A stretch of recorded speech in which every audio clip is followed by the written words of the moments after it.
Welcome to Sisters in Sobriety. Our guest today is Dr. Stephanie Covington, an internationally recognized clinician, author, and pioneer in trauma-informed and gender-responsive treatment. She is the creator of groundbreaking programs like Helping Women Recover and Beyond Trauma, which integrate addiction, trauma, relationships, and identity into a more holistic model of healing. Welcome, Dr. Covington. Thank you for having me. Thank you for being here. So can you tell us a little bit about your work and what initially drew you to it? Well, I think like many of us doing recovery work, or particularly those of us who've done it for a very long time, my own life experience. Realizing that I had a problem with alcohol, got into recovery. This was at the end of the 70s, and there was really nothing for women. And I realized that this was an area I really wanted to do work in, and began thinking about what was needed. And so wrote a book called A Woman's Way Through the 12 Steps, where I interviewed women, very diverse group of women. And then we had a 30th anniversary of that book that came out last year. And then a program that could be put into treatment programs, helping women recover. So it's been an evolution of my own recovery path and my own professional work. They're very much connected. Yeah. And so earlier in your career, what were clinicians or even the 12 steps getting wrong about addiction, especially for women? Well, early on, and actually still, most of the language that comes out of World Services uses the pronoun he. So they didn't even use a female pronoun, yet, let alone have women's experiences. And many years ago, decades ago, there were no women's meetings. It was all co-ed. And that was problematic for women because women shared a different level when they're in an all women's meeting than if they're in a co-ed meeting. And there's a different level of safety and a different level of vulnerability. Treatment programs treated everybody the same. And so because there were more men in treatment, a woman could be in a treatment setting. She might be in a group with 10 men and 1 woman or 2 women. That also changes the dynamics. So let alone they weren't looking at the issues that were so prevalent in women's lives. Just the experience itself was very different for women. And so I've been an advocate for services for women for a very long time. And more recently in my career, very focused on women in the criminal justice system. Yeah. And so it's interesting. I work in the criminal justice system also as a volunteer. And so how has that experience shaped your understanding of addiction? And yeah, it's shaped mine a lot. And yeah. Where do I start? Well, so many of the women that are in our jails and prisons are there because of a substance use disorder. They may have committed crimes in order to support their drug habit, right? But they don't get treatment. And so much of the services on the inside, if there are any, they're limited and they're about education. They're not really treatment. So women are being penalized for having a disease, but not receiving treatment for the disease. And so that has probably increased my advocacy and my questioning some of the fundamental aspects. In fact, I try not to call it the criminal justice system. I think it's a criminal legal system. I don't see a lot of justice. Because I worked in both women's and men's prisons. Do you see a difference? Have you seen both and how they treat addiction? And is it different? Well, the services for men are not any better than the services for women. No one's getting what they need. No one's getting what they need. I think that the stigma that women experience living in the community, in the free world, also carries into the criminal justice system, that women are seen as worse than men if they have addiction problem because they're not nice, good women kind of thing. Mm-hmm. Everything that we see in the community is magnified, if you will, in the justice system. Lack of services out here, lack of services on the inside. Stigma on the outside, more stigma on the inside. And so women struggle a lot to be in recovery, whether they're in the community or in the legal system. What do you think that we need more of in prisons? For example, do we need more medically assisted treatment? Do we need more 12-step programs? Do we need more 12-step alternative programs? Therapy? When you look at it, what do you think is missing? All of it? You put a list and I'll say yes. Yes, we need medication assisted treatment. Many places around the country will not do that, do not provide that, even though everyone touts evidence-based practice. We're going to do evidence-based. They have the evidence, but they don't follow it. So yes, I'm also sorry, really, that more jails and prisons do not have 12-step programs available. They just don't have them. And they're missing. I think there are many ways to recover. I do not think there's one way. But one of the wonderful parts, I think, around 12-step programs is if a woman or a man can get connected and understand that while they're on the inside, they have the capacity to move into a community of people in recovery when they leave versus leaving jail and prison and to go back to the same people you were hanging out with before, which you're probably still using. So we're missing, when people talk about reentry, we're missing a huge potential for connection and helping people make it. And it's very short-sighted because it's also free. And there are very few things in our society that are free and valuable. This is one of them. Yeah. Yeah, I've done a lot of work around reentry, and I honestly, what you said just struck me in a way it hadn't before. I hadn't even thought about it. They can, like, when we're talking about continuity of care, I didn't even think like an AA program that they start inside, they could continue and automatically have a community and a community of sober people. Yes, think about that.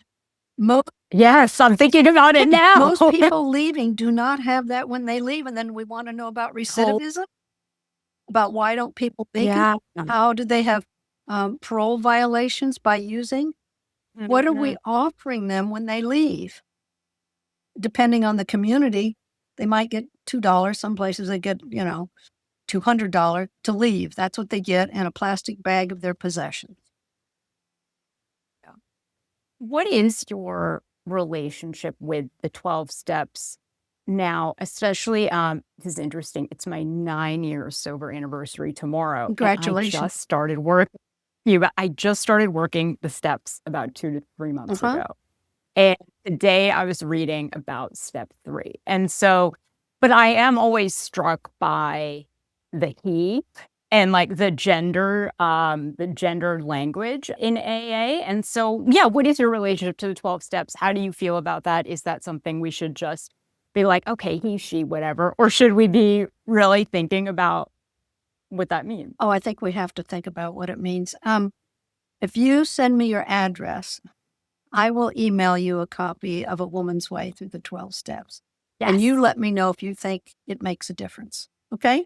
And be honest. I'm actually asking for an opinion. Because here's what I have found is that in this book, I kept the steps written the way they are, exactly. But then I interviewed women about how they used them and what they meant to them. And when women read this, they connect to them in a different way. Okay, I'll give you a couple of simple ideas. Even doing the 4th step. One of the women are doing our inventory, right?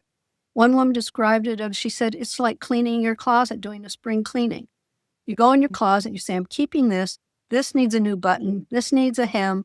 This I need to throw away. She said, you just do a spring cleaning on yourself. Well, think about that. Isn't that a gentler way to talk about doing an inventory?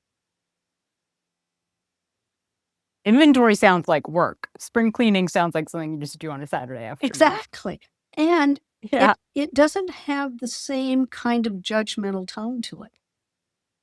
We don't consider ourselves judgmental when we decide to take something to the Goodwill or say, I don't need this anymore, or I don't like this. You're using that same energy and that same discernment on yourself. That's all. I think that So women talk about this in a very different way. And that's what has helped women relate to the 12. Many women who said, I can't go to those meetings. I can't read that stuff. The big book doesn't relate to me. I've had women say that to me. And this is how I actually was motivated to write this book. I was a therapist and I was working with women in early recovery. They were having trouble. And I thought women need literature that speaks to them. I mean, any kind of therapeutic interaction becomes more important or more effective if someone feels like they see themselves, or we feel like someone understands us or knows us. We will engage differently.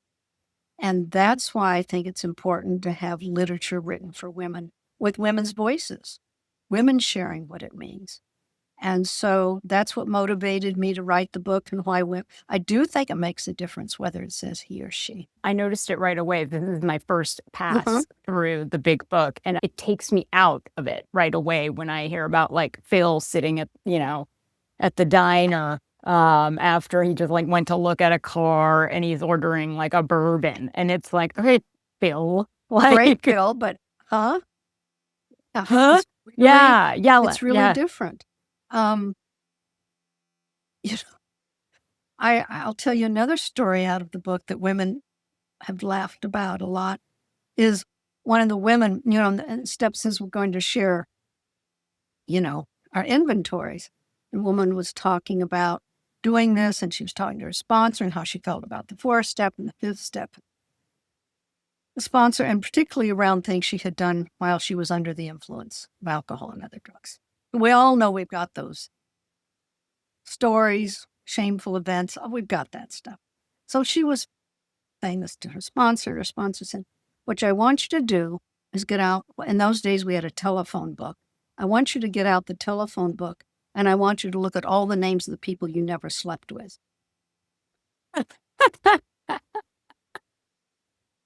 Again, that would not be a man's story.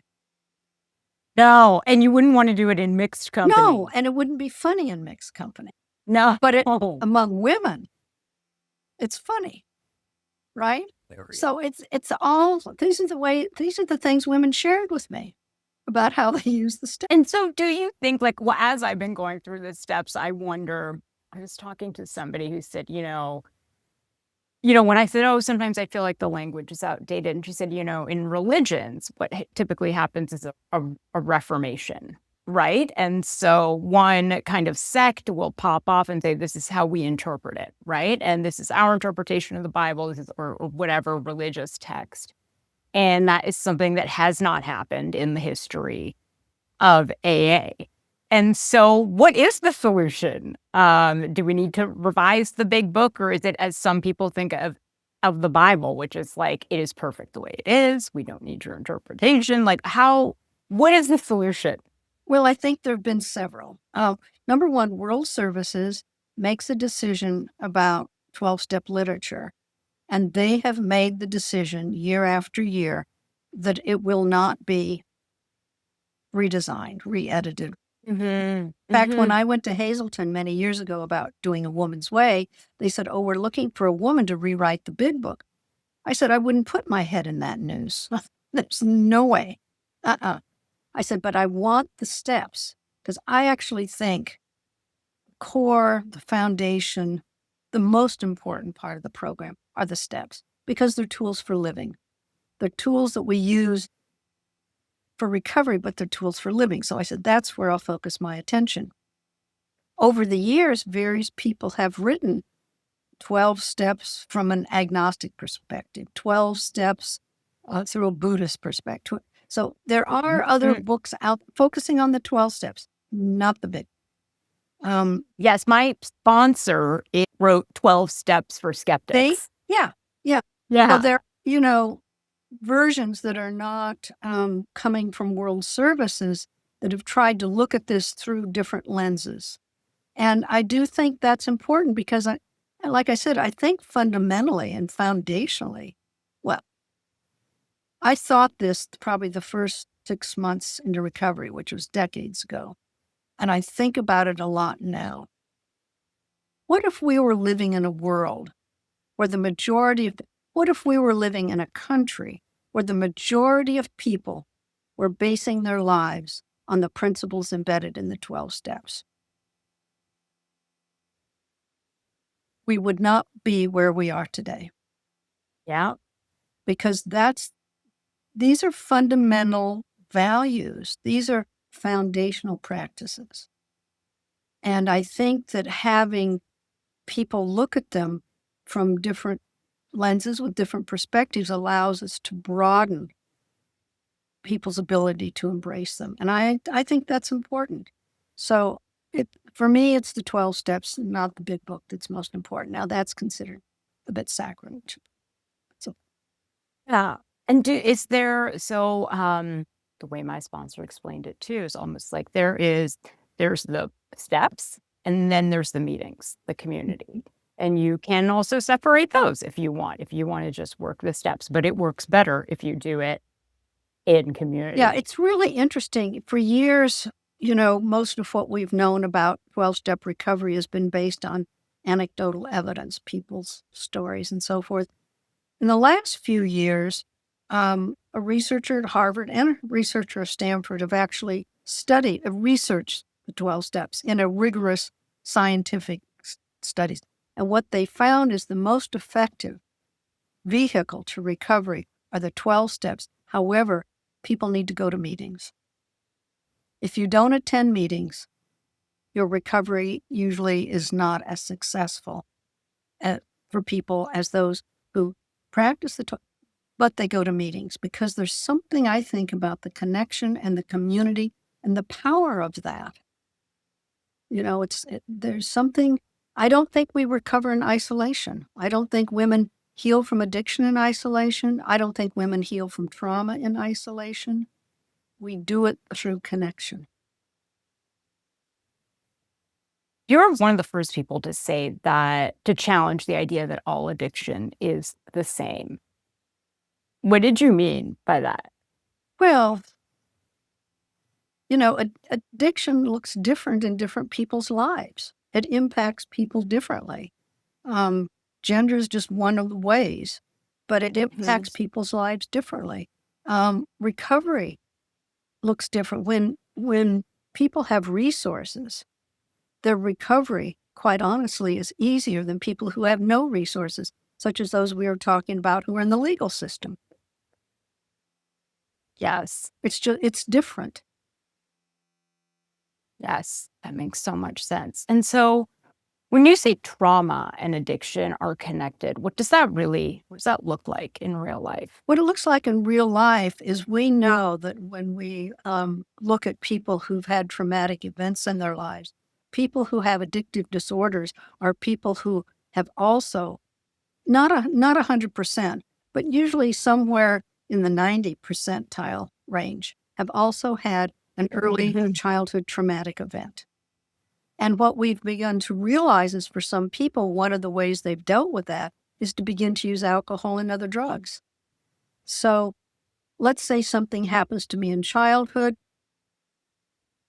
I try to talk about it. No one will listen to me. I don't get any help. I'm growing up. I have flashbacks, or I feel uncomfortable. And I find that using alcohol or other drugs helps to mediate what I'm feeling. And so very often I'm now at risk of also becoming addicted to this thing that I'm using to self-comfort myself, to calm myself. And trauma looks different in men's lives and women's lives. But for both men and women, having a trauma background and being addicted are very often connected, very often connected.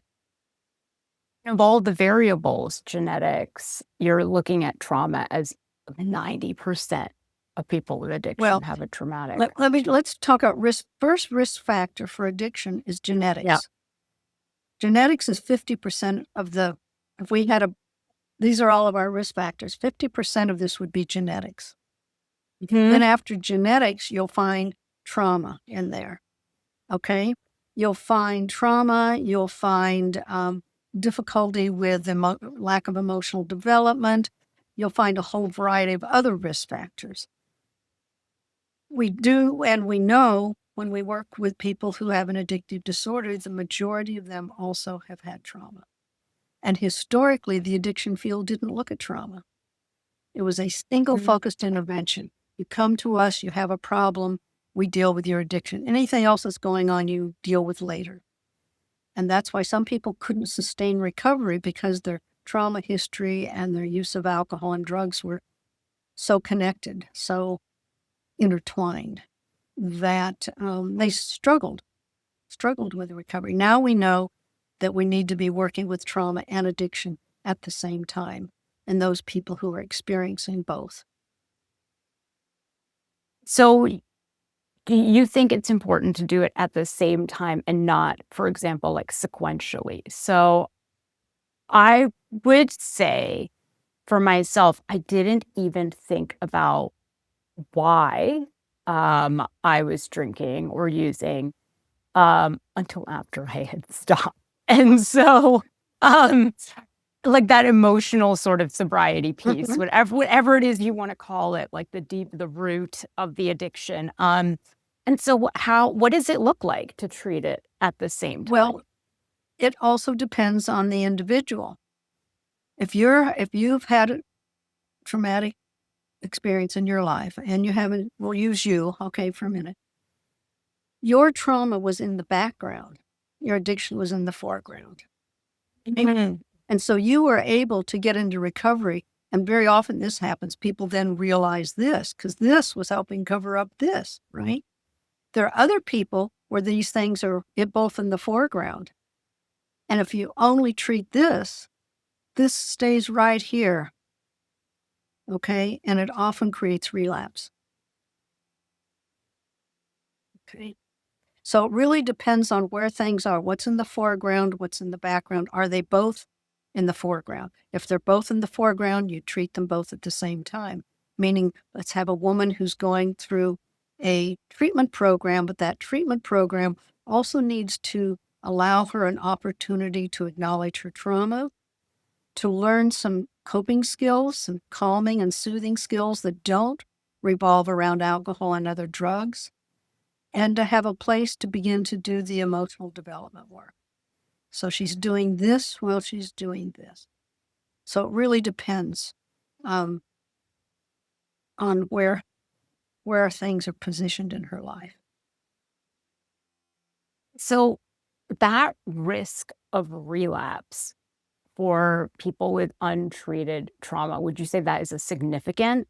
Yes, this is another issue about the difference between men and women.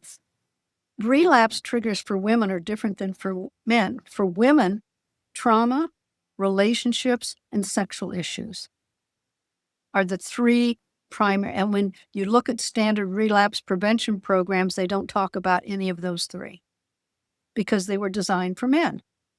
They talk about not going to bars with your friends, being really thoughtful when you go to a sporting event. They talk about all these other things that for women, trauma, relationships, sexual issues. Not people, places, and things. Not as much people, places, and things. And you would say that is more true for men. Yes. Well, it's even In terms even of if we say it's triggers. people, places, and things, but it's different people and different places and different things. Huh. You know what I mean? You have to do it through the lens of women's lives, the reality of their lives, which is just different. It's like Phil going to the diner with his hamburger. You know, Yeah. and women read that. Or one, like someone showed me the other day, sent me something laughing. It was an example of what happens when you go to get your car repaired. Or, well, when you have a flat tire and you can't get the jack to work. Well, I've never tried to make a jack work. Oh. I want to call Jack to fix my tire. Yeah. Right? So it's the examples have to relate to women's experiences. And does childhood trauma show up differently in addiction patterns than adult trauma? Or is Yes. trauma No, trauma? well, trauma is trauma. I don't want to make something worse, but childhood trauma is more problematic because of the development level of the individual. The brain isn't fully developed. The emotional self isn't fully developed. So the effect of trauma on a child is often more profound than the effect of trauma on an adult. Just kids don't have the same coping mechanism. They're not as, they're still in development. They're more vulnerable. It's a different level of vulnerability. So yes, childhood trauma usually is more significant. Also, the difficulty of trying to get help. For many children, it was silenced. Don't you ever tell? Or if they tried to tell, one man telling me, I tried to tell my mother, who said, that doesn't happen. He was 5. That doesn't happen in our family. So the denial within the family for children, whereas an adult, there's a better chance if you tell somebody, you might get help. But we can also look at how women are silenced in their adult lives. I mean, we see that being portrayed in our media, particularly currently, the social denial of what happens in women's lives. Can you talk more about that? Well, look at the Epstein files. Look at the Yeah. Me Too movement. Women coming forth and talking about happened and how they are constantly challenged about they're lying. That didn't, you're exaggerating, you're lying, you tried to make it up. The struggles to get the true story of women's lives out there in a way and in a place where people can say, oh my God, because there's still a lot of people that don't want to know about it. Try to cover it up, right? Think about it. Yeah, people are trying to cover up the Epstein files. It's like mind-boggling. Mind-boggling. So that's in some ways the adult version of what often happens in childhood. Yeah, the more we see it, we know, oh, we're not going to be believed. And so, yeah, that's so true. And so, what is the difference? We hear a lot about like big T trauma and like little T trauma. What is the difference? And then what is the difference? Does that change one's addiction pattern? Yeah, big T and little T has been useful for some people. I'll tell you what I think it means, but I want to be cautious about making hierarchical choices or something's worse than another. The idea of behind this was to say the big things. Let's say childhood sexual abuse, domestic violence, big T traumas, and little T traumas, being bullied at school or being bullied on social media. The idea of differentiating these was to say you can have these events that can be as impactful and as distressing as these events. But what's happened, what was originally to acknowledge things that seem small could still have a significant impact, has made people do this thing about, well, maybe mine isn't as bad as yours. Or maybe, evaluating. And it was never Trauma Olympics. exactly. It was never to be an evaluation. It was to acknowledge that things that may seem quote unquote smaller can still have an impact. And that was the idea originally, I think, between big T trauma and little T trauma. But we don't want to minimize, again, there's a lot of individual difference. An event that I may experience as really painful, traumatic, upsetting, impactful, someone else can experience and not have the same impact. So it's not just the event itself that determines impact. It's what it does to the person. So when you talk about those drivers of relapse, I want to go back to piece about relationships and sexuality. And why is that such a central piece of recovery for women? I think number one, I think we're all relational beings. And as women, I think we've also been socialized to be more relational. And I think we all value relationships, our friendships, our families. It's just kind of part of what most of us do and how we are.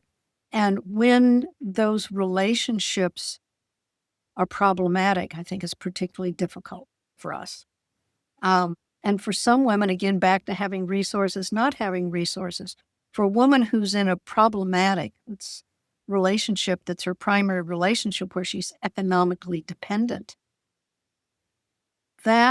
those relationship choices are become very limited. Most men do not have the experience of being economically dependent on their partner. And so their choices are different. And so relationships, they just play a different role in our lives. Sexual issues. This is another one where the addiction field has been totally, I don't want to use the word ignorant, but they have been very avoidant. So I wrote a book about sexuality in the early 90s and just rewrote it and published it this last year. Again, adding women's voices and looking at what are those sexual issues in recovery that can create the risk of relapse. And there are many of them. I mean, we know that, for example, on a physiological level, alcohol and other drugs impact us physically in terms of our sexual responses physically. Shame and guilt over things done while under the influence of alcohol and other drugs. For some people, it's their orientation, their identity. Am I gay? Am I straight? Am I somewhere in between? Having to sort that out. It can be sexual abuse, part of that history. There's just many pieces here that are sexual issues that most treatment programs never ask about, never look at, never touch. And so I've decided that's another place for me to, create something for women to read in a workbook to think about what does healthy sexuality mean for me? What does that mean? Even from the other perspective, for example, for me, like I found myself at 43 for the first time, single, and realized I had never had sex for the first time sober. And that's true for most people. It's That shocking. was the Well, shocking. it's shocking to think I've never had it sober. And what is it going to be a sexual woman sober? And then all of a sudden you tack on 20 years. Right. The last time that, yeah. So, and that's one of the issues we talk about. What's it like to be a sexual person without using alcohol or another drug? Because alcohol and some of the drugs are used as disinhibitors. They think that, right, sense of freedom, we forget about the negative side of them. So the idea of not having that and being fully engaged. Yes. Major issue for women. I think it is easy to look at, at like social media, and there's a lot of like messaging that like sex is so much better sober. And it's like, yeah, but like I have to get there. Eventually. I have to want to take I have to take my clothes off in front of another person sober. Like, or that isn't my husband. Right. And so, no, it's a process. It's true eventually, but it's a process. And also believing it's okay to experience pleasure. Many people in recovery are afraid of pleasure because pleasure was connected to use, right? And so now we're talking about experiencing pleasure in life without that. And some people think that pleasure is what leads to addiction, but what we actually know is that alcohol addiction actually takes over the pleasure center in the brain. And so that nothing becomes as pleasurable as having that drink or that drug.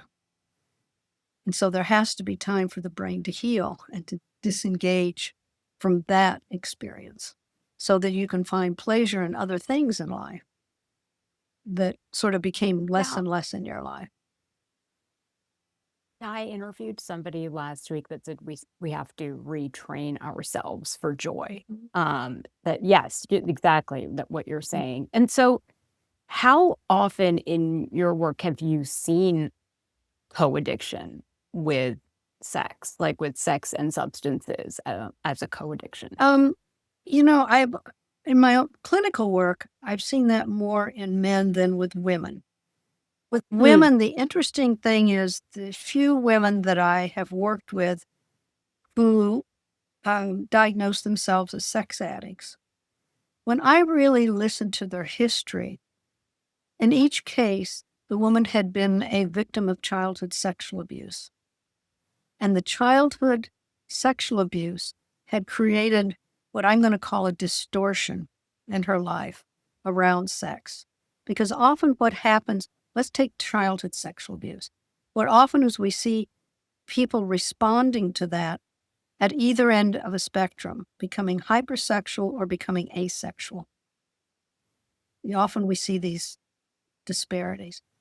And so we were actually more successful in working together through the lens of trauma than through the lens of sex addiction.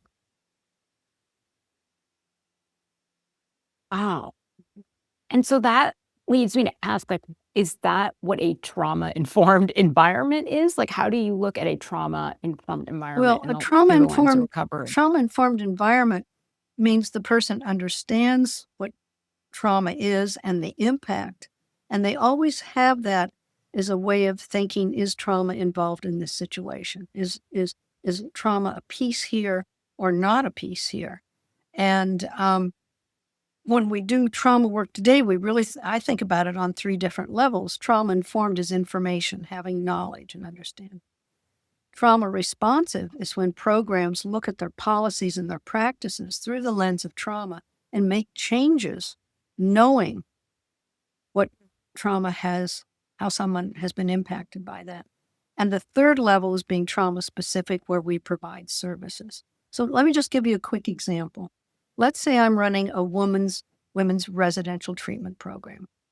And our policy at night is for the staff person on at night to take a flashlight and to look in the rooms to make sure everybody's in bed. Now, in a trauma-informed environment, we would know that coming into someone's bedroom with a flashlight at night would be such a trigger or a reactivator for someone who's been traumatized in childhood. So it's having the knowledge about trauma. Okay, what are you going to do with what you know? That's trauma responsive. What are you going to do with what you know? How are you going to change how you operate? Right. Yeah. And trauma specific is providing a service. So we want to be working all these levels, all these levels. So how do we move from this narrative of what's wrong with me to more of a what happened to me narrative? It's really it's such a great switch, right? I don't know if you know. I love Yeah, it. right. Do you know the history behind that? The history.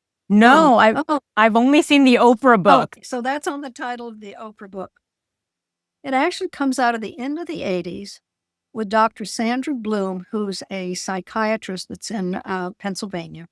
She was running a psychiatric unit in Pennsylvania. She was a young psychiatrist. Psychiatric units were chaotic. Everybody was medicated up the wazoo, and there was a lot of violence on the unit between patients and towards staff. And at one point, she stepped back and she said, when I look at all these cases, all these people, trauma's here everywhere into the 80s. And she said, we need to start treating our patients differently. And they started working differently with people. And about, I'm going to guess 6 months or so into this change, they were in a staff meeting. And she said, let's think about what changes we've made. And Joe, the social worker, said, we stopped thinking about what was wrong with them and we started to think about what happened to them.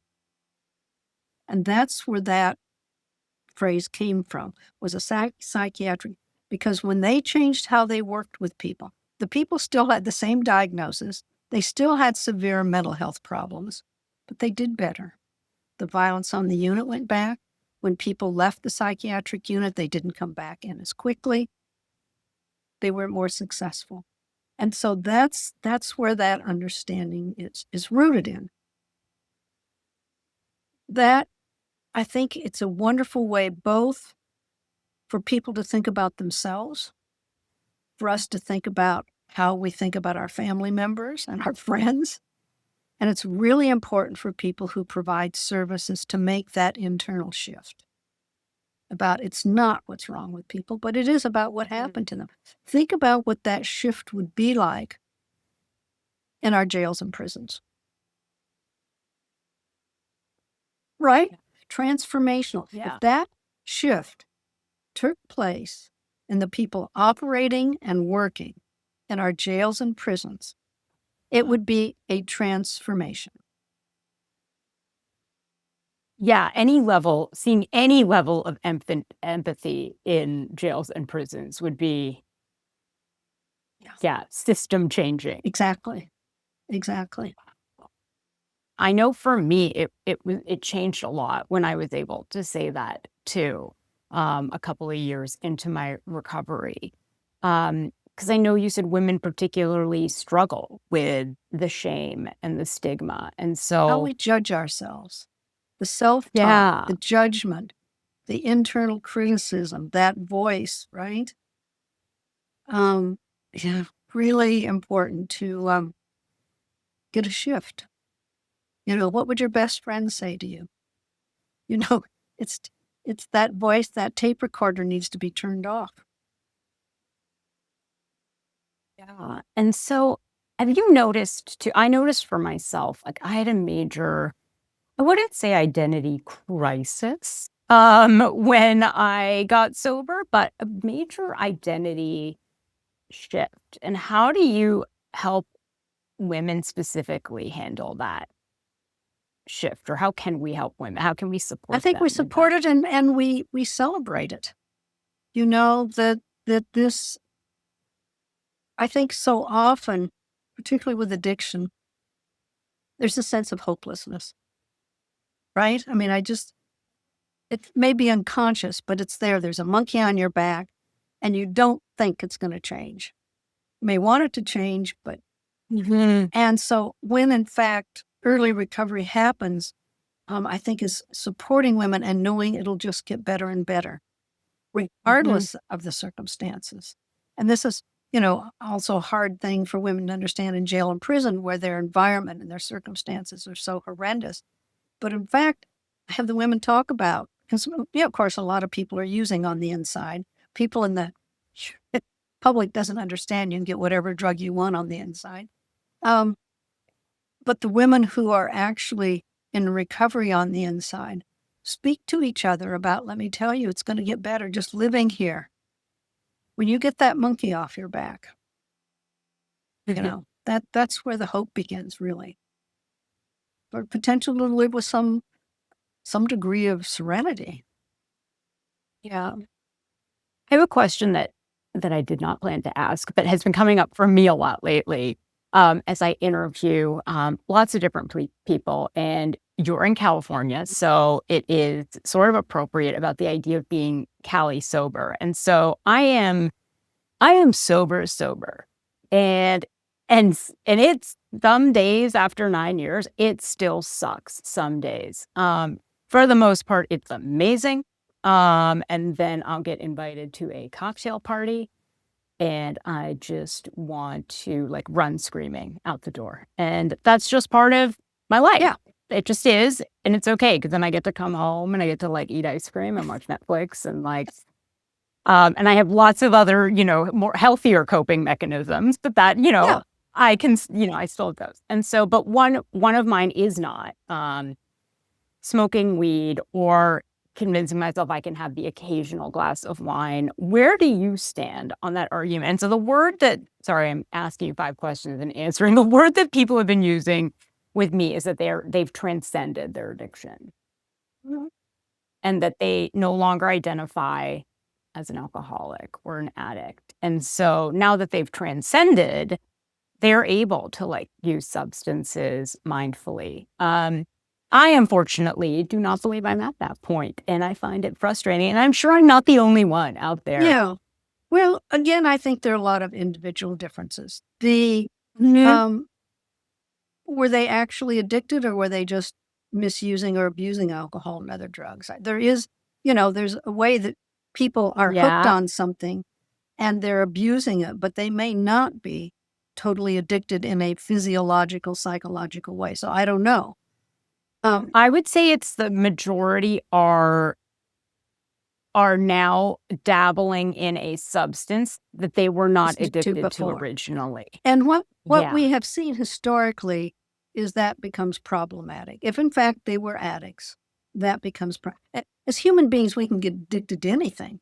I mean, often we'll see women, for example, who are addicted to alcohol or another drug, and they do those. Then pretty soon they have a shopping addiction, or they have an exercise addiction. So that there's something about learning to mediate all kinds of behavior. And I personally, if they create a drug that I can take and they guarantee me I'll never be addicted to alcohol again, I will not take the drug. Yeah. Because I don't want to put those substances in my body. I don't know if I drank again, if I'd be drunk and be drunk. I don't know. I don't care to test it. Thank you. I don't care to test it. I really like how it feels not to have those chemicals in my body. And for women, the research on the toxicity, particularly of alcohol, and the rates of breast cancer and other forms of cancer,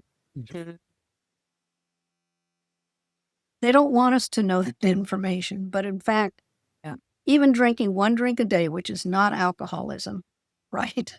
Drinking one drink a day is not alcoholism, increases your risk of breast cancer by 10%.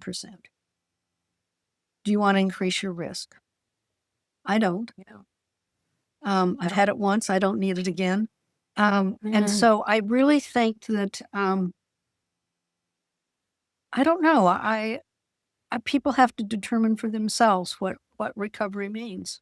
Yeah. And I think deep down too. Like I think I know deep down if I just know if I started taking like THC gummies, if I took one a night and it felt good eventually. Yep. Then I would take 2. And then a month later I would be taking one mid-afternoon. because it feels good in the and so- afternoon too. Yeah. Yeah. If it feels good at night. And then, maybe on a Saturday I would try to take one in the morning. And so I just sort of know, and I don't think I'm being hard on myself. I actually think I know that is how my brain works. Yeah. But If one is good, but more is better, right?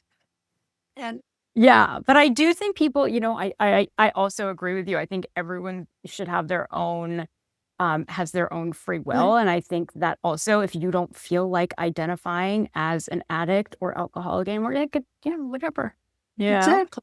It doesn't bother me either way. Like you can call me anything and it doesn't bother me. Exactly. And so in the same way. And so, yeah. Yeah. So and I think people have to sort it out for themselves. I think the important thing is staying aware of what kind of changes you're experiencing in your life and whether that's what you want for yourself or not.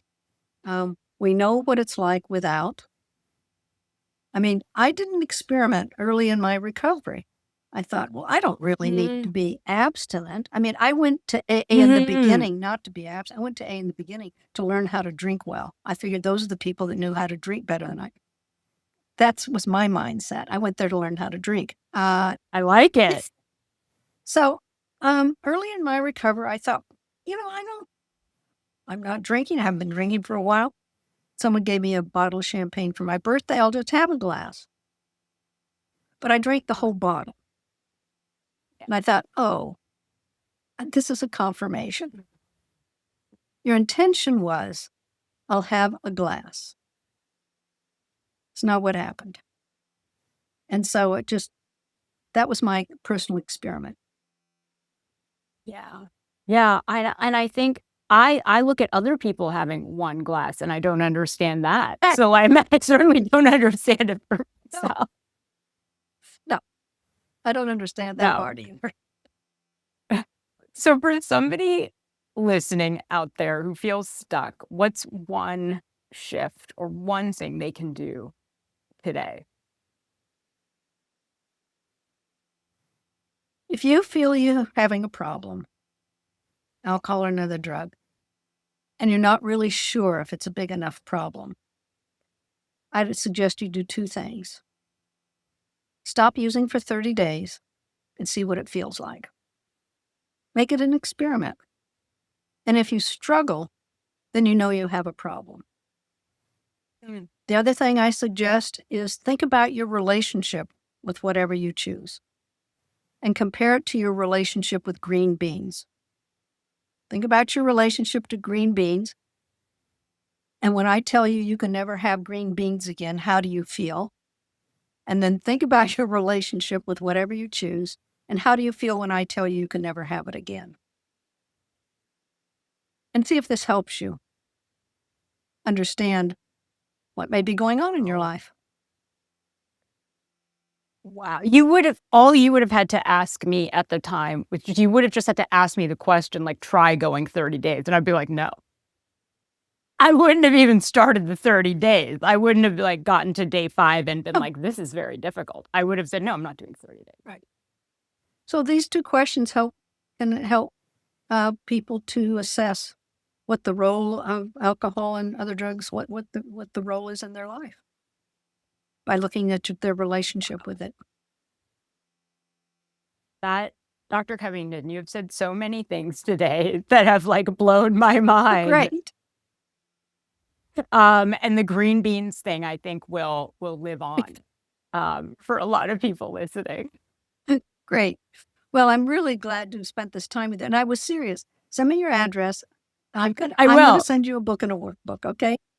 Would love that because it's something that as I do steps has been sitting with me wondering like, because I think I do wonder, well, am I just being too politically correct, or am I just sensitive, or am I and the steps work for everybody. And I'm not saying they're not working, but I am constantly like pulled out of the theme or the meaning by some of these examples being so white male centered And outdated.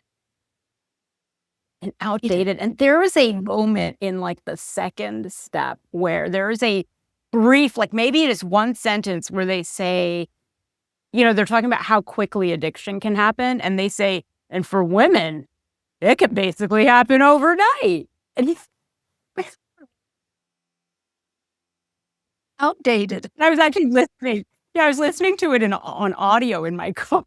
And I was like, what? No. Yeah. See, it's misinformation. Well, if you're interested in a reformation, maybe we should talk about it. But I can't believe they offered for you to rewrite and you thought, I'm not going to even touch that. No. That would be, not touching it. Yeah. Because this other piece is most important to me. The steps themselves. Yeah. That makes sense. I will send you my address. Great. But thank you so much. Well, thank you for all the wisdom. Yes. And thank you all for listening to Sisters in Sobriety. And we will see you next week.